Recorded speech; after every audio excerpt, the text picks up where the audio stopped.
أعوذ بالله السميع العليم من الشيطان الرجيم. بسم الله الرحمن الرحيم. السلام عليكم ورحمة الله تعالى وبركاته. الحمد لله رب العالمين، والصلاة والسلام على أشرف الأنبياء والمرسلين سيدنا ومولانا محمد الرؤوف الرحيم وعلى آله وصحبه أجمعين. رب اشرح لي صدري ويسر لي أمري واحلل عقدة من لساني يفقه قولي. سبحانك لا علم لنا إلا ما علمتنا إنك أنت العليم الحكيم. ولا حول ولا قوة إلا بالله العلي العظيم. أعوذ بالله من الشيطان الرجيم. لقد كان لكم في رسول الله أسوة حسنة لمن كان يرجو الله واليوم الآخر وذكر الله كثيرا. صدق الله العظيم. لا إله إلا الله والله أكبر. الله أكبر الله أكبر الله أكبر ولله الحمد. أما بعد. Yang saya hormati seluruh ahli kuasa dan pengurusan Masjid Kota Kemuning, tuan-tuan, para alim ulama, para asatizah, Tuan Imam dan Tuan Bilal, para hadirin dan hadirat, mukminin dan mukminat, sedang jemaah yang dirahmati dan dikasihi oleh Allah Subhanahu wa taala sekalian. Alhamdulillah, kita merafakkan setinggi-tinggi syukur kita kepada Allah taala dengan izin dan kurnia daripada Allah dapat kita bersama-sama dalam majlis ilmu pada malam ini untuk kita menyambung kembali pembacaan kitab Mestikah Hadis Rasulullah sallallahu alaihi wasallam jilid yang kedua, di mana perbincangan kita masih lagi dalam bab yang pertama, iaitulah dalam bab pengenalan, iaitulah berkaitan dengan Islam dan hukumnya. InsyaAllah kita sambung hadis yang berkaitan dengan perbincangan ini, iaitulah hadis yang ketujuh. Qala al-muallif rahimahullahu ta'ala wa nafa'na bi'ulumihi fid darain amin ya rabbal alamin. Kata pengarang rahimahullah, dalam hadis yang berikut ditegaskan lagi, an Salimin an abihi radhiyallahu anhuma anna Rasulullah sallallahu alaihi wasallam qala al-muslimu akhul muslimi la yadhlimuhu wa la yuslimuhu man kana fi hajati akhihi kana Allah fi hajatihi wa man farraja 'anil muslimi kurbatan farrajallahu 'anhu kurbatan min kurabi yaumil qiyamah wa man satara musliman satarahullahu yaumal qiyamah. Rawahu Muslim.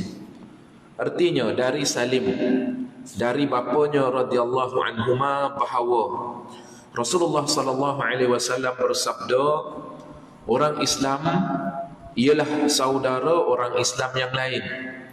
Janganlah ia menganiayakannya dan jangan juga ia membiarkannya dianiayakan oleh pihak musuh. Sesiapa yang menolong saudaranya mencapai perkara yang diperlukannya, Allah pula akan menolongnya mencapai hajatnya.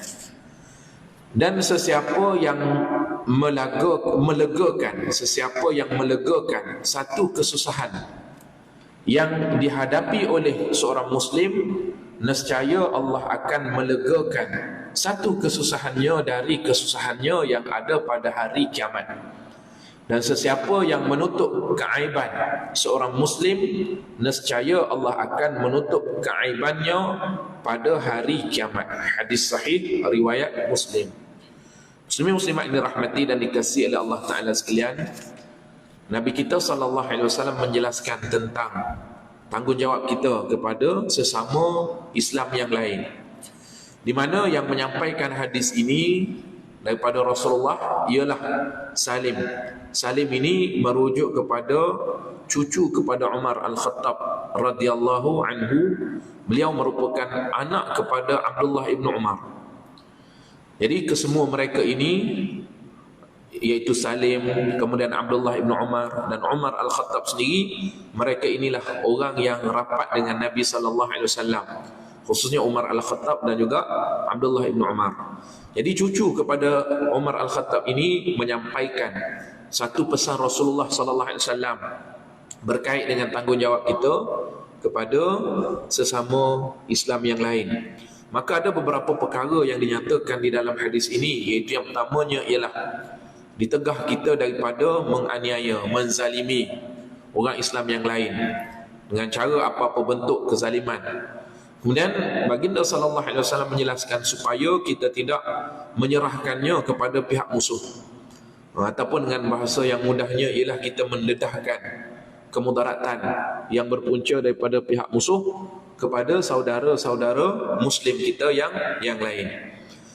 Kemudian baginda sallallahu alaihi wasallam juga menyebutkan tentang kita bertanggungjawab, digalakkan kepada kita untuk berusaha membantu saudara kita mencapai apa hajat dan juga keperluan dia.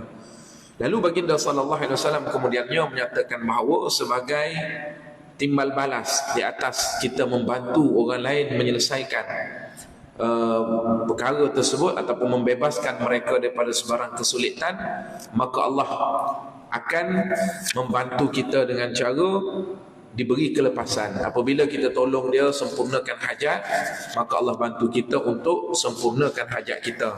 Sekiranya kita lepaskan kesulitan daripada dia, maka Allah Ta'ala akan lepaskan kesulitan yang dihadapi oleh kita, khususnya kesulitan pada hari kiamat. Dan ditambah lagi oleh baginda sallallahu alaihi wasallam, sesiapa yang menutup aib saudaranya, maka Allah Ta'ala akan menutup aibnya, khususnya pada hari akhirat nanti. Muslimin sekalian, apa yang dinyatakan oleh Nabi kita sallallahu alaihi wasallam ini merupakan, kita kata, balasan yang kita akan terima hasil daripada kita berbuat baik kepada orang. Dan kaedah dalam Allah memberi balasan, biasanya kebaikan yang kita perolehinya daripada kelakuan kita itu, dia mempunyai persamaan dengan apa yang kita lakukan. Contohnya kita lihat di sini Nabi sebut, kalau sekiranya kita memenuhkan hajat keperluan orang, maka Allah bantu kita untuk memenuhkan hajat kita. Apa sahaja hajat kita, maka Allah bantu. Kemudian kalau sekiranya kita membebaskan seseorang daripada kesulitan, maka Allah bebaskan kita daripada kesulitan. Dan kemuncak kepada kesulitannya adalah kesulitan hari akhirat lah. Kan kalau sulit di dunia ni, banyak lagi kita boleh cari alternatif. Tapi kalau kesulitan akhirat, tempat bergantung kita hanya kepada Allah semata-mata, maka Allah jamin dia akan beri bantuan kepada kita.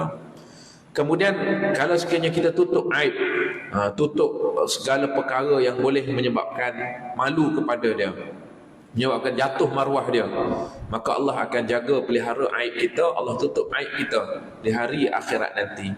Maka di sini kita lihat bagaimana bentuk balasan yang kita terima tu sama sebagaimana perlakuan baik kita. So itu kata ulama-ulama, balasan yang Allah berikan kebanyakannya tidak lari daripada bentuk kebaikan yang kita buat. Itu mereka menyebutkan kaedah al-jaza'u min jinsil amal. Ganjaran, balasan bagi sesuatu perlakuan itu dia datang dalam bentuk ciri-ciri amalan yang kita lakukan. Jadi kita tolong orang, maka Allah tolong kita. Kan kita lepaskan orang daripada kesulitan, Allah lepaskan kita daripada kesulitan. Maka begitulah seterusnya.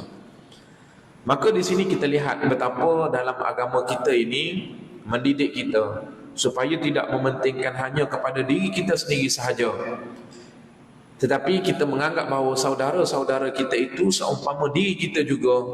Kan ada hajat yang kita nak, maka begitulah ada saudara kita memerlukan sesuatu perkara, ada kesulitan yang kita tidak kehendaki, kita takut, kita nak elakkan, maka begitulah yang berlaku kepada saudara-saudara kita. Maka apabila kita melakukan kebaikan, Allah balas kepada kita sebagaimana disebutkan di dalam surah Ar-Rahman ayat yang ke-60.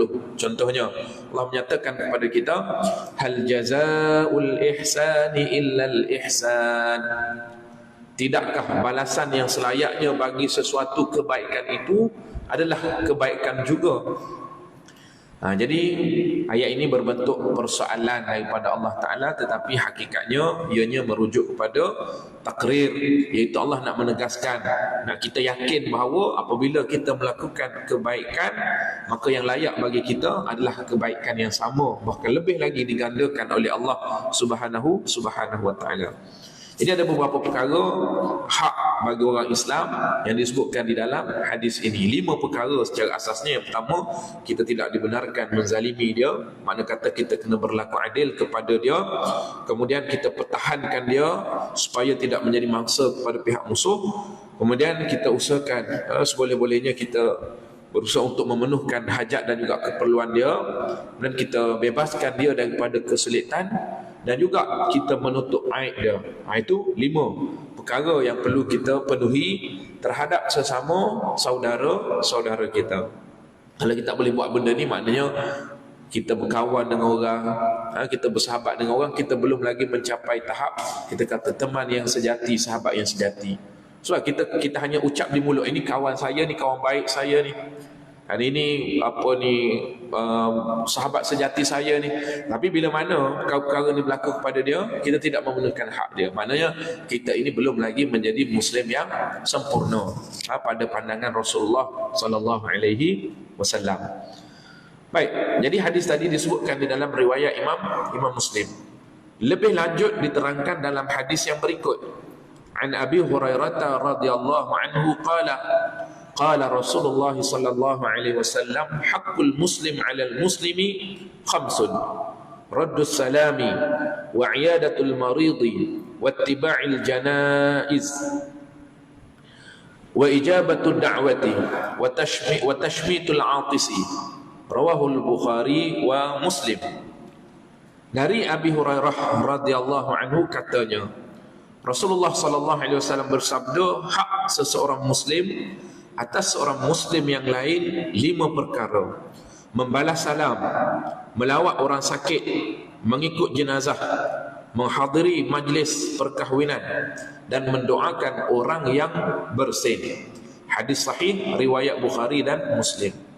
Jadi dalam hadis ini, hadis riwayat Abi Hurairah radhiyallahu anhu, ataupun nama sebenar dia Abdul Rahman bin Sakhr Ad-Dusi, itu nama sebenar bagi Abu Hurairah. Dia menerangkan bahawa ada 5 hak yang perlu kita penuhi terhadap saudara-saudara kita Muslim yang lain. Kalau tadi dalam hadis tadi dah 5, dalam hadis ni pula ada 5 pula. Maknanya rupanya tanggungjawab kita kepada orang sekeliling kita sesama Islam sangat-sangat banyak sebenarnya. Cuma ada sebahagiannya kita dah penuhi, ada sebahagiannya masih lagi terkurang. Jadi bila disebutkan hadis-hadis umpama ini, harapnya kita bagi perhatian dan kita cuba cek balik. Sebelum ini kita duk rasa kita ni lah orang yang paling baik dah. Kita duk rasa kita ni hamba Allah yang soleh dah. Kita rasa bahawa kita ini adalah Muslim yang dah patuh kepada tuntutan agama sepenuhnya dah. Rupanya penilaian kita hanya pada hubungan kita dengan Allah Ta'ala sahaja. Baik kita hubungan dengan Allah, tapi mungkin ada problem kita dengan hubungan kita sesama manusia. Jadi kena cek balik. Agama kita bukan lihat kepada hubungan dengan Allah Ta'ala sahaja, bukan kata hubungan yang bersifat kita kata menegak sahaja, tetapi kita kena ingat bahawa dalam agama kita juga menekankan hubungan secara melintang, iaitu apa dia? Hubungan dengan sesama manusia. Hubungan menegak ni merujuk kepada hubungan dengan Allah Subhanahu wa Ta'ala. Hubungan secara kita kata melintang ini merujuk kepada hubungan kita dengan sesama manusia. Seorang kalau buat hubungan dengan Allah, Masya Allah hebat, kan? Dia rasa dia lah orang yang paling sempurna. Tapi bila cek balik, tengok-tengok tanggungjawab terhadap sesama manusia ni kurang. Di sinilah kita kena tampung, kita kena sempurnakan insya-Allah. Jadi disebut dalam hadis kita ni ada 5 perkara, iaitu membalas salam, raddus salam. Mengucapkan salam pun satu tuntutan, tapi sifatnya sunat, hukumnya sunat. Tetapi menjawab salam hukumnya adalah wajib. Kan bila ada saudara kita beri salam, sama ada kita kenal ataupun tidak, jawab salam. Kan satu. Kemudian yang keduanya disebutkan melawat orang sakit. Bila mana ada saudara-saudara kita diuji dengan sakit, kita ziarah dia. Kan ziarah pula Nabi ajar banyak lagi pedoman-pedoman dalam sunnah Rasulullah sallallahu alaihi wasallam berkait dengan ziarah orang sakit ni. Kan doa kebaikan untuk dia, doa kesembuhan, bagi motivasi kepada dia, kan bagi peringatan-peringatan yang baik kepada dia. Kalau boleh bantu dia. Kan jadi tanggungjawab kita dan sesama saudara kita. Kemudian mengikut jenazah. Kalau sekiranya ada kematian saudara-saudara kita yang meninggal dunia, maka salah satu daripada hak yang perlu kita tunaikan bagi dia, kepada dia, iaitulah kita kena ikut jenazah dia, ikut ke kubur. Seboleh-bolehnya sampai ke kubur. Ziarah kematian itu pun dah ada kelebihannya dan digalakkan sehingga selesai, sehingga dikebumikan. Kalau kita kata kita berkawan dengan seseorang, bukti kita ni kawan baik sungguh-sungguh dengan dianya ialah kita boleh ziarah kematian dia dan kita uruskan jenazah dia seboleh-bolehnya sehingga ke kuburan. Dan Nabi kita SAW menyebut dalam hadis sebagai galakan untuk kita sempurnakan ziarah kita sehingga ke kubur. Bukan takat pergi baca-baca doa lebih kurang, kan kadang-kadangnya setengah orang tak sempat sembahyang jenazah pun dah balik dah. Yang tunggulah, kalau kita boleh tunggu, kita tunggu sehingga selesai solat jenazah. Kan kalau ada kesempatan ikut sehingga ke kubur, lagi banyak manfaat dan kelebihan dia. Nabi kita SAW menyebut bahawa sesiapa yang mengikuti jenazah sehingga selesai solat, maka baginya pahala 1 qirat sebesar Bukit Uhud pahala dia. Kan sesiapa yang mengikutinya sehingga dikebumikan, baginya pahala 2 qirat.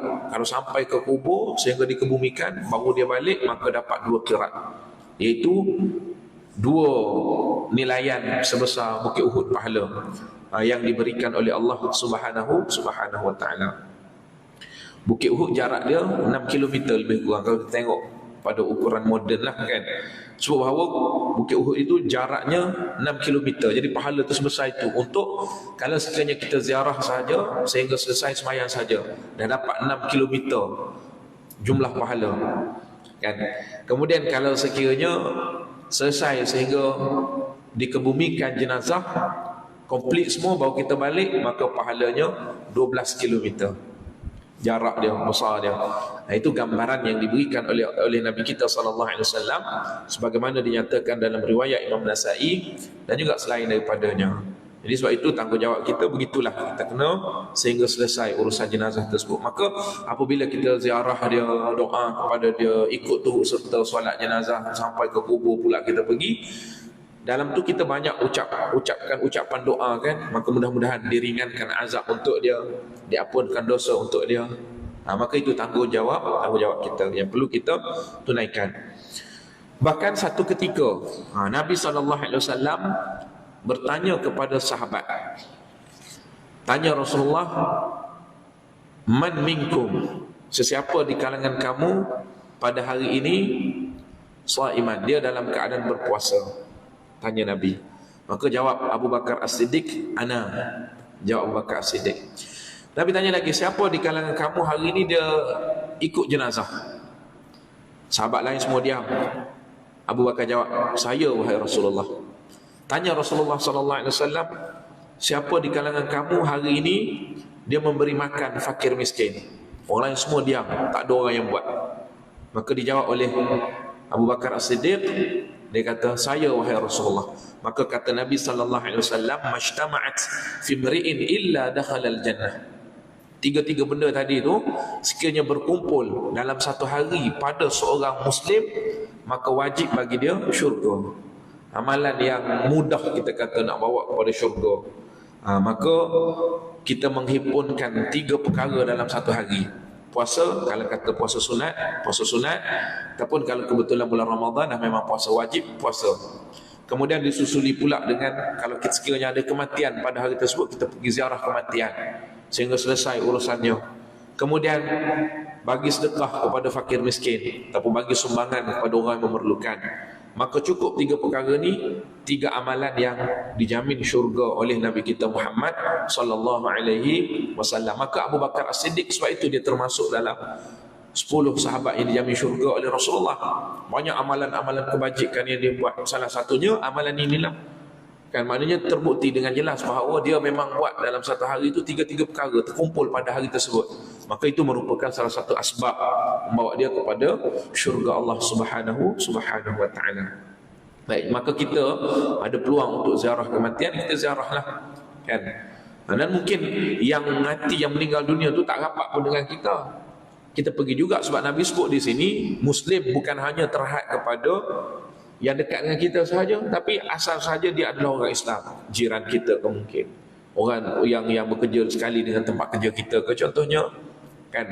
Jadi mana-mana yang kita tahu dia orang Islam dan ada kematian, maka seboleh-bolehnya kita ziarah. Untuk kita pun dengan kita ziarah jenazah, ziarah kematian ini ada manfaat untuk mengingatkan kita tentang hari kiamat, tentang kematian kita sendiri. Mudah-mudahan ada motivasi untuk kita menggandakan amalan. Daripada itu Nabi kita SAW menyebutkan di antara hak yang perlu kita tunaikan ke atas orang Islam yang lain, iaitu menghadiri jemputan perkahwinan, majlis perkahwinan, dan juga majlis-majlis yang lain lah. Kan ada jemputan, maka kalau tidak ada sebarang halangan, kita perlu tunaikan jemputan tersebut. Dan mendoakan orang yang bersin. Nampak kecil tetapi besar nilainya. Sekiranya ada orang bersin dan dia baca, dia sebut dengan ungkapan Alhamdulillah, maka kita jawab kepada dia sebagaimana disebut dalam nota kaki ini, iaitu dengan berkata Yarhamukallah. Orang sebut Alhamdulillah, kita jawab dengan Yarhamukallah. Atau berkata Yarhamunallah wa iyyakum, artinya semoga Allah memberi rahmat kepada kita bersama. Doa supaya Allah beri rahmat. Benda kecil tetapi itu merupakan tanggungjawab, tanda kita ni cakna kepada saudara-saudara se-Islam kita. Maka disebut lagi, orang yang bersin itu pula dikehendaki menjawab yahdikumullah wa yuslihu balakum. Biasanya orang bersin dia sebut Alhamdulillah, orang pun dah jawab untuk dia yarhamkallah. Tapi di pihak yang bersin pula tak berterima kasih. Dia tidak balas balik. Sepatutnya dibalas balik dengan yahdikumullah, yahdikumullah wa yuslihu balakum. Itu di antara doa yang boleh dibacalah. Semoga Allah memberi hidayah, petunjuk kepada kamu dan menjadikan keadaan kamu baik di dunia dan di akhirat. Atau berkata yaghfirullahu lana wa lakum, semoga Allah mengampunkan dosa kami dan dosa kamu. Ini di antara pilihan-pilihan ucapan-ucapan yang kita boleh ucap apabila adanya saudara kita yang bersin dan dia ucap Alhamdulillah, maka kita balas sama ada dengan Yarhamunallah. Dan kemudian orang yang bersin itu pula balas balik Yahdikumullah. Ataupun kita boleh ucap dengan Yaghfiru lana wa lakum, maknanya kita minta supaya Allah Ta'ala berikan keampunan kepada kita dan juga kepada yang bersin tersebut. Maknanya tuan-tuan yang rahmati Allah dan puan-puan sekalian, gambaran betapa telitinya dalam agama kita ni nak bina hubungan kasih sayang sesama manusia ini, sehingga perkara-perkara kecil pun diberikan perhatian. Kan? Dia ajar kepada kita sekecil-kecil perkara, seumpama kita kata jawab bersin ini pun kan diajar juga supaya menggambarkan kita ni cakna ambil berat tentang hal ehwal saudara-saudara kita di sekeliling kita. Baik, hadis ini diriwayatkan oleh Imam Bukhari, hadis sahih riwayat Bukhari dan Muslim. Kemudian disebutkan oleh pengarang kita dalam hadis yang berikut, ditambahkan lagi bilangan perkara-perkara yang tersebut. Ada lagi. Tadi kita dah rasa banyak dah kalau kita senarai daripada awal ni. Rasanya banyak dah sebenarnya tanggungjawab kita terhadap orang Islam. Sebab tu kalau kita rasa kita dah terlalu baik ni, rasanya silap besar lah kita kan. Banyak lagi rupanya tanggungjawab kita, hak yang perlu kita penuhkan kepada saudara-saudara kita. Maksud hak ni, kalau sekiranya kita tidak tunaikan, dia boleh nak tuntut. Mungkin di hari akhirat nanti dia akan tuntut. Dia kata, orang ni dia tidak memenuhkan hak aku. Orang ni kan nampak dia baik ni, masa dunia dia berjiran dengan aku, dia berkawan dengan aku, sekali tempat kerja dengan aku, tapi hak-hak aku dia tak bagi. Nak tuntut baliklah di hari akhirat nanti. Jadi barangkali mereka ini akan menuntut di hari akhirat nanti. Sebab itu kita kena cek satu persatu, tengok balik Kan betapa banyaknya perkara yang sebenarnya perlu kita buat tapi kita masih lagi belum buat. Sebut dalam hadis yang lain, ada tambah lagi. Hadis yang ke-9, an Abi Hurairah radhiyallahu anhu qala Rasulullah sallallahu alaihi wasallam haqqul muslimi 'alal muslimi sittun qila wa ma hunna ya Rasulullah qala idza laqaitahu fasallim alaihi wa idza da'aka fa'ajibhu wa idza istansahaka fansah lahu wa idza 'atasa fahamidallah fashammithu wa idza marida fa'udhu wa idza mata fattabi'hu rawahu Muslim. Dari Abi Hurairah radhiyallahu anhu katanya Rasulullah sallallahu alaihi wasallam bersabda, hak seseorang muslim atas seseorang muslim yang lain 6 perkara. Kalau hadis-hadis sebelum ni sebut 5 perkara. Yang ni ada tambah sikit jadi 6 perkara. Sahabat Nabi bertanya, apa dia ya Rasulullah?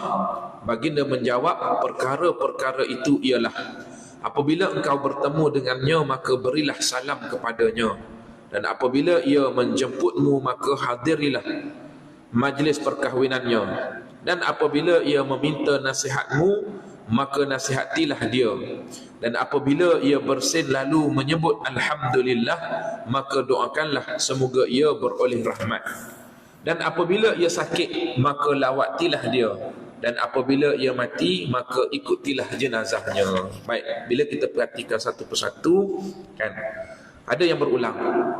Cuma kalau tadi disebut dengan raddus salam, kita jawab salam. Kali ini baginda sallallahu alaihi wasallam menyebut kepada kita supaya kita yang beri salam.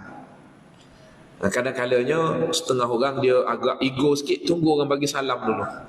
Dua dekat dah kan, bertemu dah, pandang mata ke mata dah, tapi dia tak mula dengan bagi salam, dia tunggu orang bagi salam kepada dia. Dan sedangkan yang afdalnya kita yang memulakan salam terlebih dahulu, khususnya kalau kita ni tengok yang ada di depan kita tu orang lebih tua contohnya kan, orang yang kedudukannya lebih tinggi daripada kita contohnya, kita memulakan salam terlebih dahulu. Jadi besar kelebihannya kan. Nabi sebut afsyus salam ala man arafta wa man lam ta'rif, berilah salam pada orang yang kamu kenali ataupun yang kamu tidak kenali. Baik, itu pertama. Kemudian lain daripada itu, tambahan yang tidak ada di dalam hadis yang sebelumnya ialah apabila wa iza stansahaka fansah lahu, sekiranya di kalangan saudara kita ni dia minta nasihat pun dia memerlukan nasihat kan, maka kita kena bagi nasihat kepada dia kan. Setengah kitanya kita suka, kita kata berbahasa lah kot kan, bila orang datang minta tuan tolonglah bagi nasihat sikit kan, apa-apalah nasihat kan, untuk nak perbaiki amalan ke, untuk lagi semangat motivasi ke contohnya kan. So kadang-kadang alah tak ada apa nak cakap lah, saya pun bukanlah orang baik nak bagi nasihat ni kan. Kita beralasan sedemikian, rugilah kan. Sebenarnya sepatutnya apa-apa pun nasihat kita boleh bagi kan. Nasihat-nasihat berkait dengan amalan, supaya jaga takwa, jaga iman, supaya jaga amal ibadat kan, supaya jauhi daripada dosa contohnya kan. Lebih-lebih lagi lah kalau sekiranya kita nampak dia dalam keadaan down kan, dalam keadaan berputus asa contohnya, penat, letih dalam usaha kerja, pening duk memikirkan masalah yang berlaku kan. So kita boleh bagi cadangan-cadangan, nasihat-nasihat untuk nak membantu dia. Kalau dia minta idea ke contohnya kan, maka kita bagi idea kan. Jadi semua perkara ini antara benda yang boleh mengeratkan hubungan antara kita dengan dia, menambahkan kecintaan sesama saudara Islam kita. Jadi bila mana orang minta nasihat, menjadi tanggungjawab kita untuk kita memberikan nasihat. Baik. Maka sepatutnya kita bila ada orang minta nasihat kepada kita ni, bermakna pada dia lah kan, kita ni kira bernilai. Jadi kita gunalah kesempatan orang dah percaya kepada kita kan, maka kita bagilah nasihat kepada dia. Walaupun mungkin nasihat tersebut dilihat sebagai biasa sahaja, tapi barangkali dalam kita duk lihat sebagai biasa, pada dia sangat bernilai kan, boleh membantu untuk dia keluar daripada sebarang bentuk permasalahan. Bagilah tips-tips, amalan-amalan. Kan contohnya dia duduk cerita, stresnya aku kan, masalah sekarang ni kan, masalah tu masalah ni kan. Baik kita pun bagi. Setakat yang aku duduk belajar kan, adalah guru syorkan untuk baca dengan bacaan tertentu. Jadikan amalan. Mudah-mudahan boleh nak hilang apa ni stres, boleh hilang tekanan sikit kan. Jadi itu pun dah dikira sebagai nasihat. Kan kita bagi tips, kita bagi petua kepada dia. Kan secara tidak langsung. Maka perkara ini boleh kita lakukan, bahkan menjadi tanggungjawab kepada kita. Baik. Kemudian yang lain itu ulangan kepada yang telah pun disebut sebelum ini. Hadis yang kita bacakan ini merupakan hadis yang diriwayatkan oleh Imam Muslim, dan hadis semestinya lah hadis yang sahih. Kemudian disebutkan lagi oleh pengarang kita, bukan setakat ini sahaja, tetapi masih banyak lagi hadis-hadis yang khusus tentang Islam yang menunjukkan bahawa Islam tidak terhad kepada rukun-rukunnya yang 5, yang memperkatakan soal-soal ibadah yang menghubungkan manusia dengan Tuhannya Allah Azza wa Jalla. Bahkan Islam amat luas bidangnya, meliputi segala percaturan hidup yang menghubungkan manusia dengan masyarakatnya. Yang dia duk sebut contoh hadis ni hanya sebahagian sahaja. Kalau kita kata nak bagi detail lagi kan tentang tanggungjawab kita terhadap saudara-saudara kita, kan, maka boleh rujuk kepada kitab-kitab asal dalam ilmu hadis. Boleh cek, banyak rupanya hadis-hadis yang menyebutkan sedemikian. Dan bahkan ada kitab-kitab yang dikhususkan akhlak-akhlak Rasulullah terhadap sesama Islam, akhlak dengan yang bukan Islam. Ada kajian-kajian yang dibuat, buku-buku yang ditulis. Maknanya banyak. Dalam agama kita ni tidak terhad kepada hal ehwal ibadah hubungan dengan Allah Ta'ala sahaja. Bahkan Allah Ta'ala meletakkan kedudukan hubungan dengan manusia pun salah satu daripada sudut yang penting yang perlu kita tekankan di dalam hidup kita. Maknanya sebagai seorang Muslim, dia mesti menjadi orang yang hebat hubungannya dengan Allah Ta'ala. Dalam masa yang sama, hebat juga hubungan dia dengan sesama manusia. Tanggungjawab sosial, tanggungjawab kemasyarakatan mesti juga dia laksanakan. Bukan terhad, kita kata kalau nak jadi orang baik ni bukan hanya terhad kepada dalam masjid atas tikas jadah saja, tidak. Bermasyarakat, kan, membantu orang, ziarah menziarahi, berbuat kebajikan, tolong orang keluar daripada kesempitan hidup dia. Dan dengan cara kita berbuat kebajikan, semua itu adalah tanda kepada kesempurnaan kita sebagai Muslim. Ini yang diistilahkan dengan kita kena cantik hablum minallah. Dalam masa yang sama, cantik juga hablum minannas. Dan semua perkara ini yang tentu sekali perkara yang akan dinilai di sisi Allah Subhanahu wa Ta'ala. Baik. Jadi itulah digambarkan kepada kita tentang Islam. Realiti Islam bukan hanya terhad kepada soal ibadah dengan maksud hubungan dengan Allah sahaja, tetapi bersifat mencakupi hubungan kita dengan sesama makhluk, dengan sesama manusia.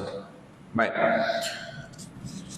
So itu ibadah dalam Islam. Kalau kita belajar bab fiqh contohnya kan, dia hanya satu rubuk sahaja, satu cabang sahaja. Adanya bab muamalah. Muamalah itulah hubungan dengan sesama manusia. Kan, sampai tahap adanya bab berkait dengan hubungan diplomasi antara negara. Kan, lebih besar lagi daripada itu ada dibincangkan di dalam hukum-hukum Islam. Tidak hanya terbatas soal 5 rukun, kan, sembahyang dan seumpama dengannya. Tidak terbatas pada itu sahaja. Betapa kita kata luasnya pengertian Islam, kerana itulah maksud ad-din yang sebenar, cara hidup yang sebenar, meliputi semua perkara. Islam bukan sahaja mengatur hubungan berbaik-baik dan aman damai di antara orang-orang Islam sesama sendiri, tetapi juga di antara orang-orang Islam dengan orang-orang yang bukan Islam berdasarkan peri kemanusiaan. Bahkan bukan hanya terhad kepada kita melaksanakan tanggungjawab kepada sesama Islam sahaja. Tanggungjawab kepada bukan Islam pun tetap disebutkan, bahkan diberi garis panduan dalam Quran, dalam hadis, di dalam kita kata sumber-sumber perundangan Islam yang lain. Semua ada. Kan maknanya kalau sekiranya kita bersama dengan selain daripada orang Islam, non-Muslim, juga perlu kita menunaikan hak kita kepada mereka. Bukan kata asal saja orang bukan Islam terus kita perlu memerangi mereka, tidaklah kan. Bila contohnya kalau kita di Malaysia, di negara kita, di negeri kita, kita hidup dalam suasana kepelbagaian agama, kepelbagaian fahaman, kepelbagaian bangsa, bukan hanya orang Islam sahaja, bukan Melayu sahaja. Maka sebenarnya Quran ada garis panduan dia, hadis-hadis Nabi ada garis panduan dia. Jadi Islam meraihkan ke semua mereka. Kan, yang hanya memusuhi Islam, menentang Islam sahaja, yang Islam bertegas dengan mereka ini sehingga adanya kita kata syariat berkait dengan peperangan dan seumpama dengannya. Tapi secara keseluruhannya kan, hubungan baik perlu dibina bersama dengan ahli masyarakat yang bukan terdiri daripada kalangan orang Islam. Itu merupakan asas. Dan kita lihat negara Islam Madinah merupakan model bagaimana di sana diraihkan orang-orang yang bukan Islam, diberi hak kepada mereka. Kalau kita baca dalam sirah Nabi sallallahu alaihi wasallam, antara perkara utama yang Nabi buat ketika mana tiba di Madinah Al-Munawwarah ialah Nabi gagaskan perlembagaan Madinah. Dalam perlembagaan itu diiktiraf kelompok-kelompok Yahudi, orang bukan Islam, diiktiraf sebagai rakyat, sebagai netizen, ataupun sebagai kita kata penduduk bagi negara Islam Madinah, dan mereka berhak menerima apa-apa yang diterima oleh orang Islam sebagai rakyat Madinah. Cuma yang berlakunya Nabi halau keluar Yahudi sama ada Yahudi Bani Qainuqa, Bani Nadir, Bani Quraizah, mereka dihalau keluar tu kerana mereka melanggar prinsip perlembagaan yang telah pun dimeterai secara bersama di awal kedatangan Rasulullah sallallahu alaihi wasallam, di awal pembentukan kerajaan Islam Madinah yang dipimpin oleh Nabi sallallahu alaihi wasallam. Namun secara asasnya kita dapat faham bahawa dalam Islam kan, Islam menggalakkan kita membina hubungan yang baik dengan bukan Islam. Baik. Dasarnya apa? Dasar kemanusiaan. Asasnya ialah kemanusiaan. Hakikat ini dijelaskan oleh Allah Ta'ala di dalam Al-Quran. Jadi banyak ayat-ayat Quran yang menceritakan supaya kita juga meraihkan orang yang tidak seagama dengan kita. Antaranya disebutkan di sini satu ayat di mana Allah Ta'ala berfirman, A'udzubillahi minasyaitanirrajim. La yanhaakumullahu 'anil ladzina lam yuqatilukum fid din walam yukhrijukum min diyarikum an tabarruhum wa tuqsitu ilaihim innallaha yuhibbul muqsitin. Allah tidak melarang kamu daripada berbuat baik dan berlaku adil kepada orang-orang yang bukan Islam, yang tidak memerangi kamu kerana agama kamu, dan tidak mengeluarkan kamu dari kampung halaman kamu. Sesungguhnya Allah mengasihi orang-orang yang berlaku adil. Kalau sekiranya ada bukan Islam duduk dalam negara Islam, mereka ini tidak memerangi Islam, maka tanggungjawab kita kena berihsan, berbuat baik kepada mereka, layan sebagaimana layanan orang yang Islam. Kemudian dalam masa yang sama tidak memerangi mereka, kita tidak menjadi punca berlaku peperangan dengan pihak bukan Islam dalam negara Islam. Kecualilah kalau sekiranya mereka ini menentang, cuba untuk mengeluarkan orang Islam daripada kampung halaman sendiri, seumpama yang dilakukan oleh musyrikin Mekah, menghalau orang-orang Islam keluar daripada Makkah Al-Mukarramah. Maka inilah yang menjadi asbab berlakunya peperangan. Rasulullah menentang mereka kerana kezaliman, kejahatan yang mereka lakukan terhadap orang-orang Islam.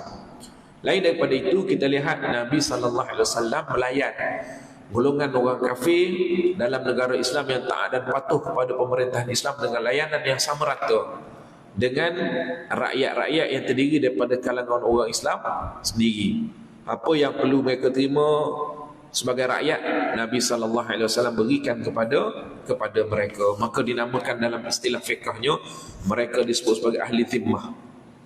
Ahli zimmah ni orang kafir yang berlindung dalam negara Islam, taat kepada pemerintah Islam, maka diberikan hak-hak mereka dengan sempurna.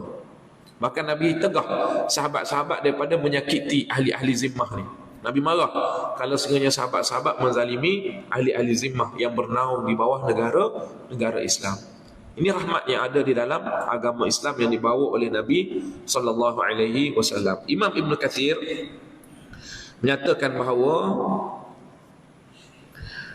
Allah Ta'ala tidak melarang kita berbuat ihsan kepada orang kafir yang tidak memerangi orang Islam, seperti para wanita contohnya kan. Wanita di kalangan orang kafir tidak menentang orang Islam, maka kita kena beri layanan yang baik.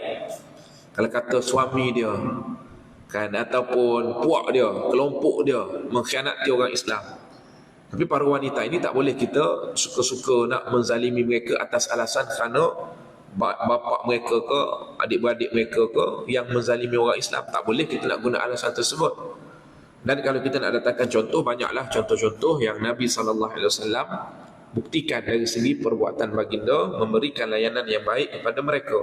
Begitu jugalah orang-orang yang lemah, kata Ibn Kathir, orang lemah di kalangan bukan Islam ini yang tidak memerangi kita, maka kita perlu berbuat baik kepada mereka. Bahkan dari segi fakta sejarahnya kita lihat, sekira mana yang datang untuk nak menjalin hubungan dengan orang Islam di kalangan yang tidak memusuhi Islam, maka Nabi benarkan. Contohnya satu kisah yang berlaku ketika mana tempoh gencatan senjata antara orang Islam dengan musyrikin Mekah selepas daripada perjanjian damai Hudaibiyah.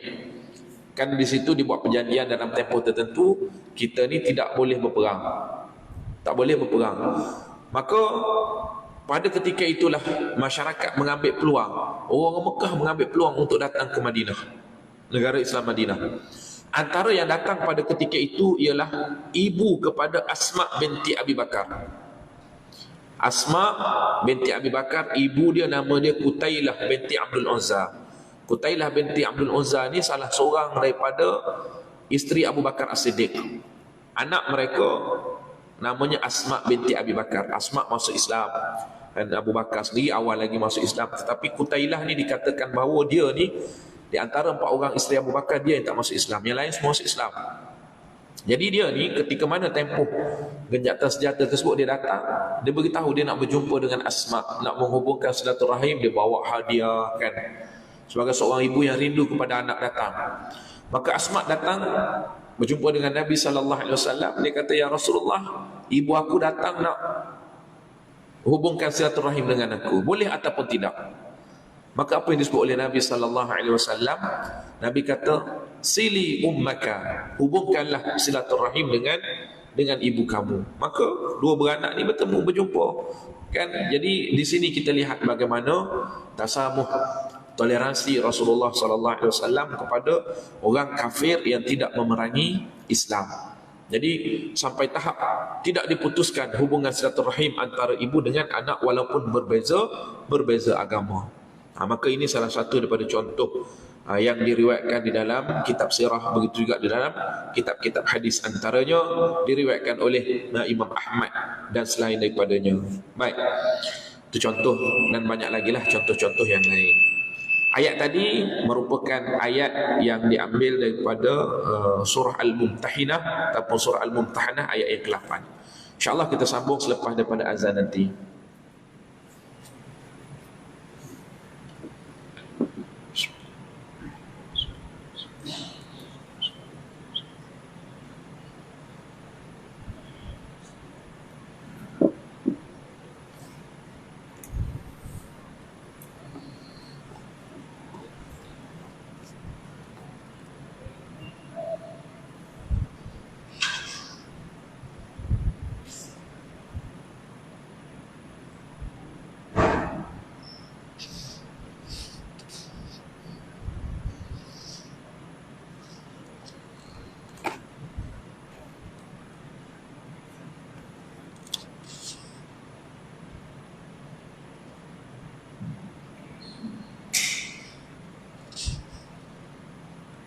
الله أكبر الله أكبر الله أكبر الله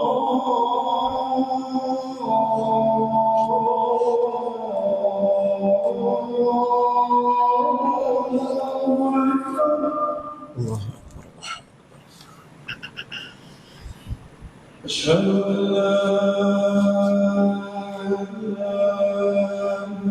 إلا الله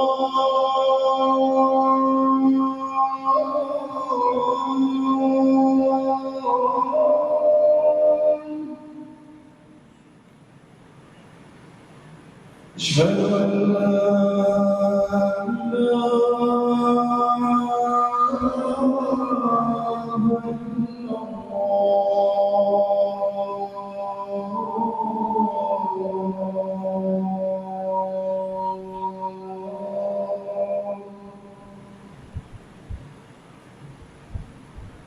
أشهد أن محمدا رسول الله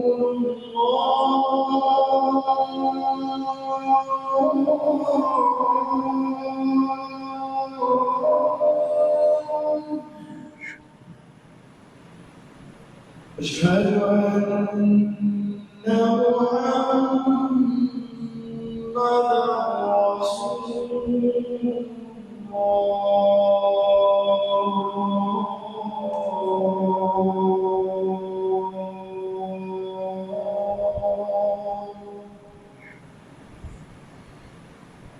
حي على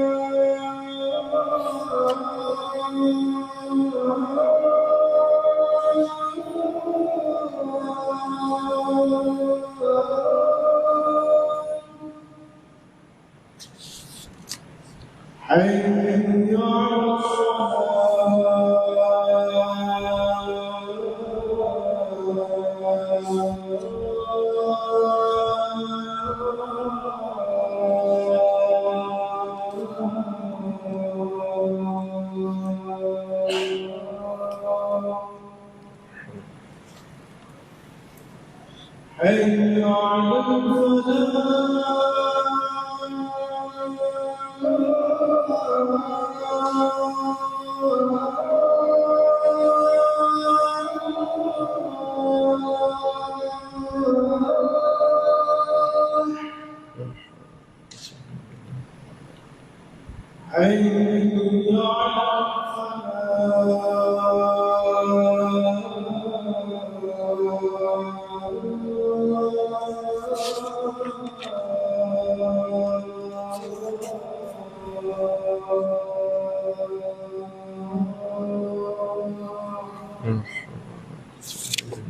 حي الله أكبر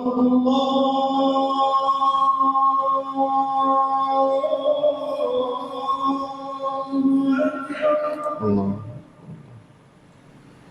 لا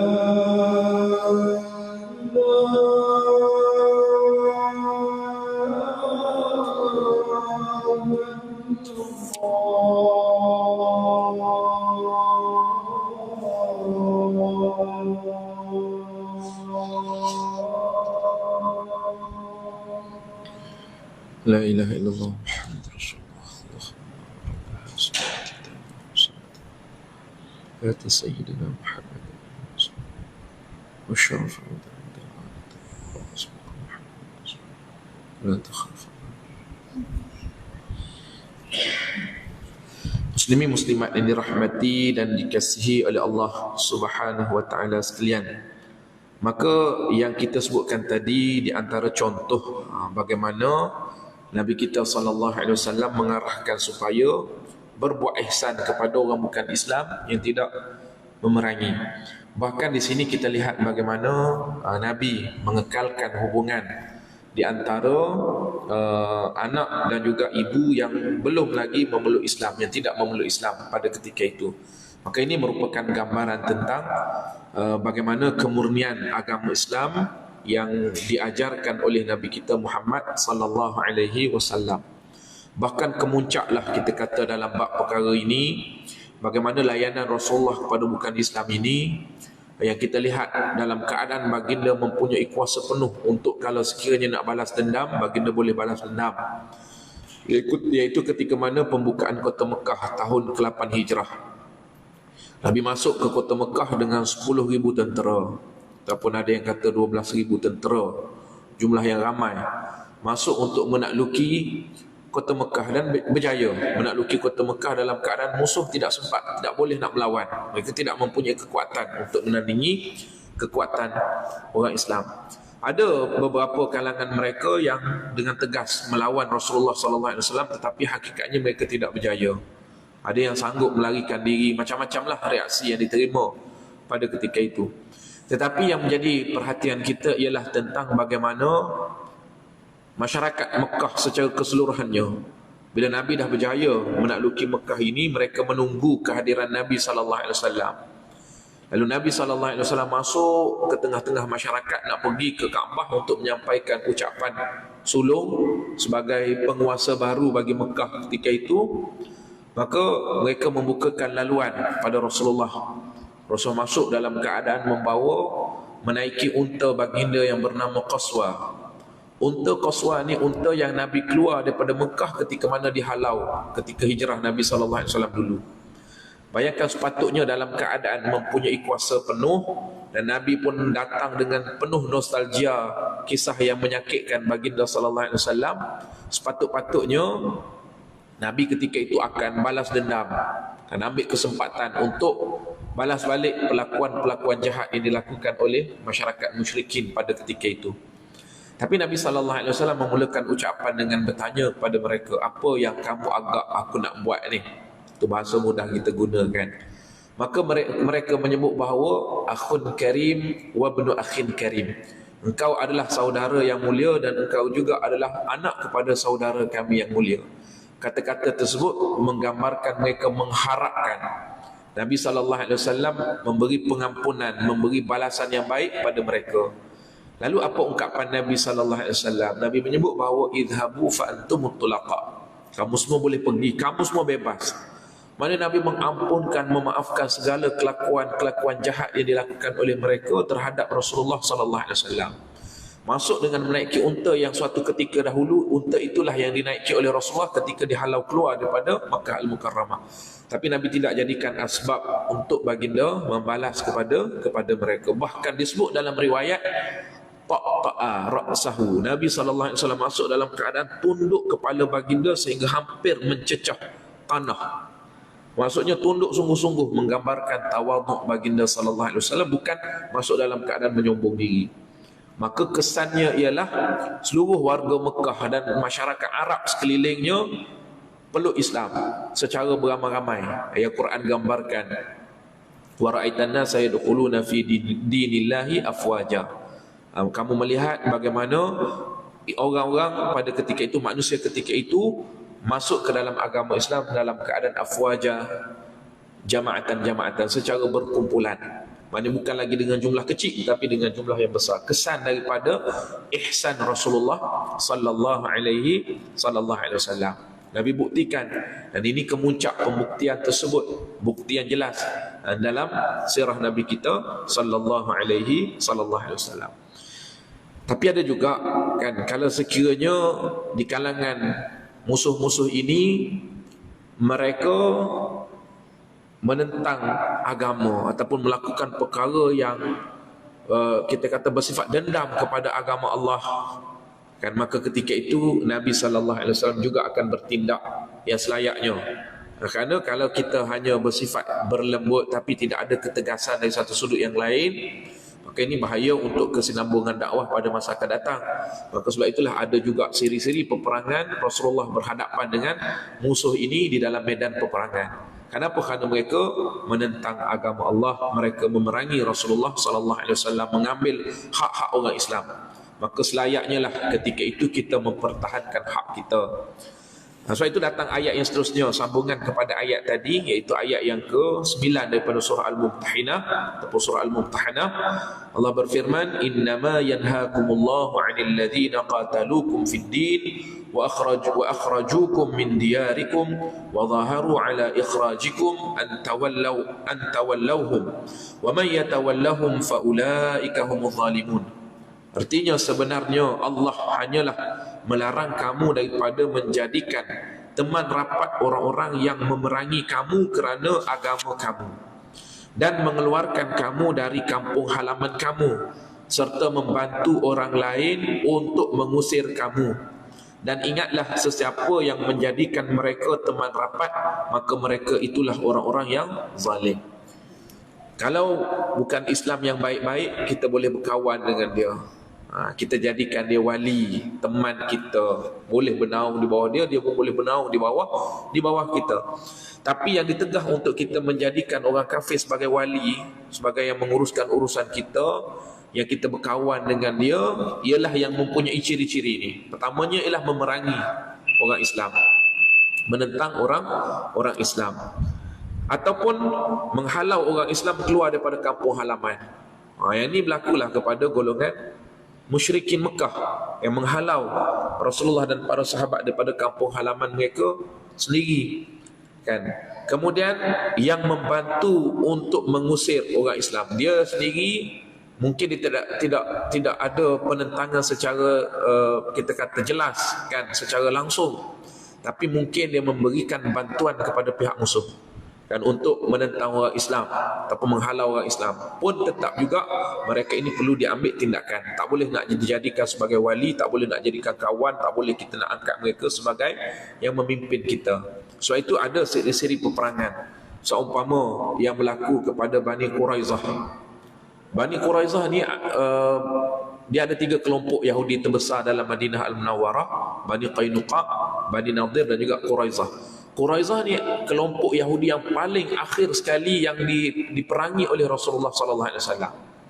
Paling awal Qainuqa, kemudian disusuli dengan Bani Nadir. Mereka ni awal lagi dah buat hal dah, kan. Tetapi Bani Quraizah ini mereka boleh bertahan kerana mereka patuh pada peringkat awalnya kepada Rasulullah sallallahu alaihi wasallam, patuh kepada perlembagaan Madinah. Sehinggalah bila mana berlaku peperangan Ahzab ataupun peperangan Khandaq tahun ke-5 Hijrah, masa tu pada peringkat awal mereka termasuk di dalam orang yang mempertahankan Madinah. Kerana dalam agreement perjanjian perlembagaan Madinah, Yahudi pun mereka kena sebagai rakyat Madinah kena pertahankan Madinah bersama dengan Rasulullah sallallahu alaihi wasallam. Tapi apa yang berlakunya ialah dalam kekalutan peperangan tersebut, wakil daripada Yahudi Bani Nadir dan juga Yahudi Bani Qainuqa, mereka datang menghasut orang-orang Yahudi Bani Quraizah supaya bersekongkol dengan mereka bersama dengan tentera Ahzab tadi mengalahkan Rasulullah sallallahu alaihi wasallam. Jadi kubu yang sebelum ini duduk pada bahagian belakang boleh bertahan melalui mereka, cuba dimasuki oleh pihak musuh daripada arah mereka. Maka ketika itu dapat maklumat ini sampai kepada Rasulullah, dan ringkas ceritanya apabila kita menang, Islam menang untuk peperangan tersebut, duduk tidak lama Nabi SAW bersama dengan para sahabat pergi kepada perkampungan Bani Quraizah dan baginda mengambil tindakan kepada mereka, sebab kesalahan yang dilakukan ialah bersekongkol dengan Al-Ahzab, bersekongkol dengan Yahudi Bani Qainuqa dan juga Bani Nadir tadi dalam peperangan Ahzab tersebut. Maka itu yang menyebabkan mereka kemudiannya ditentang dan dihalau sebahagian daripada mereka keluar daripada Madinah Al-Munawwarah pergi ke Khaybar. Jadi ini cerita dia bagaimana satu tahap apabila mereka memusuhi Islam, melakukan perkara-perkara yang bersifat menentang Islam, ketika itu kan barulah akan dikenakan dengan tindakan dan juga kita kata memerangi Islam, membenarkan untuk memerangi mereka. Kata Ibn Katsir, Allah Subhanahu Wa Taala melarang daripada taat ataupun tunduk kepada orang kafir yang memusuhi, memerangi, tolong-menolong, mengeluarkan orang Islam daripada negeri mereka. Bahkan bagi orang Islam perlu untuk memerangi mereka. Jadi di sini membuktikan kepada kita berlembut dari satu sudut, tetapi dalam mempertahankan prinsip agama, dalam mempertahankan kedaulatan agama, ketika itu dibenarkan untuk memerangi mereka yang menentang agama Allah Subhanahu wa taala. Muslimin muslimat yang dirahmati dan dikasihi oleh Allah Subhanahu wa taala sekalian, untuk malam ini kita berhenti di situ sahaja insya-Allah. Dan dalam kesempatan yang akan datang insya-Allah kita masuk kepada sumber hukum-hukum Islam. Diterangkan sedikit sebanyak kepada kita asas hukum-hukum Islam, daripada mana datangnya hukum-hukum ini. InsyaAllah kita akan sambung dalam pertemuan yang akan datang. Wallahu subhanahu wa ta'ala a'lam wal 'afwu minkum. Wassalamu alaikum warahmatullahi ta'ala wabarakatuh.